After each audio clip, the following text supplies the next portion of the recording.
C'est un mot assez galvaudé, le digital, un mot un petit peu fourre-tout. Nous, on a pris le parti pris justement de se centrer sur les retours d'expérience, sur les cas concrets, à appliquer au RH, dans les organisations. Il y a vraiment une tendance qui revient, c'est il faut y aller, et ce sujet de try and improve, try and fail, hein, le droit à l'échec. Et ça, c'est nouveau. Le message, c'est que se dire le schéma directeur parfait, réfléchir pendant des années, ça ne marche pas.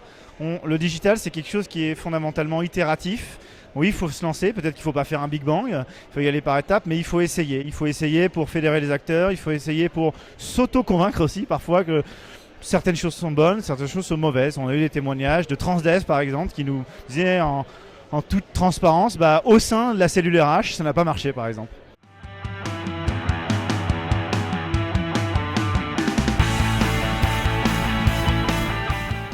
On a conscience et j'ai conscience que le digital aujourd'hui dans le monde des entreprises et notamment pour la fonction ressources humaines n'est pas quelque chose de simple à appréhender, ce qui est aussi le cas pour moi.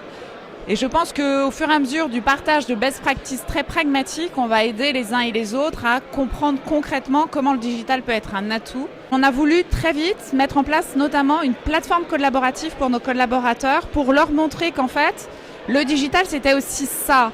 Se rapprocher les uns des autres, savoir ce qui se passe aux quatre coins de la planète dans mon entreprise grâce à un outil collaboratif. La prochaine étape, on est en train de refondre complètement notre parcours candidat et faire en sorte que le parcours candidat se mêle et se fonde avec le parcours salarié et le parcours ambassadeur une fois que j'ai quitté l'entreprise pour avoir une cohérence digitale dans l'ensemble du parcours.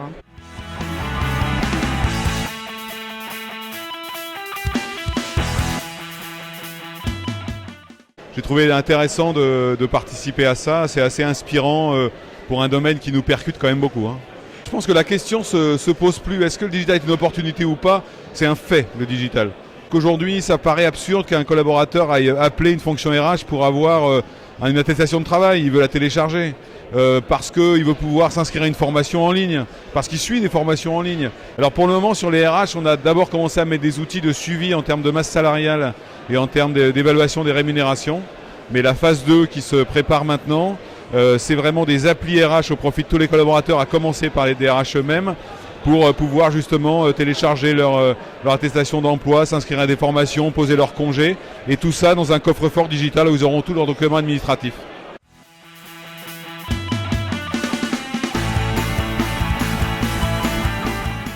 Chez Serious Factory, on répond à une problématique qui existe depuis toujours. Il n'existe que des solutions sur le marché pour acquérir les connaissances et rien pour acquérir la compétence. Et la compétence, ça se travaille par la pratique.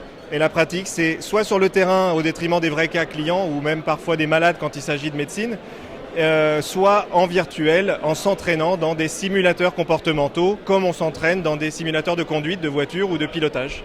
On va s'entraîner dans toutes les situations de relations interpersonnelles face à une ou plusieurs personnes, des situations où on va parler à des gens et où on doit maîtriser un discours, une posture, un savoir-être. On a besoin de montrer nos compétences et notre technologie. Et évidemment, quoi de mieux qu'un concours et quoi de mieux que le concours de la start-up RH de l'année.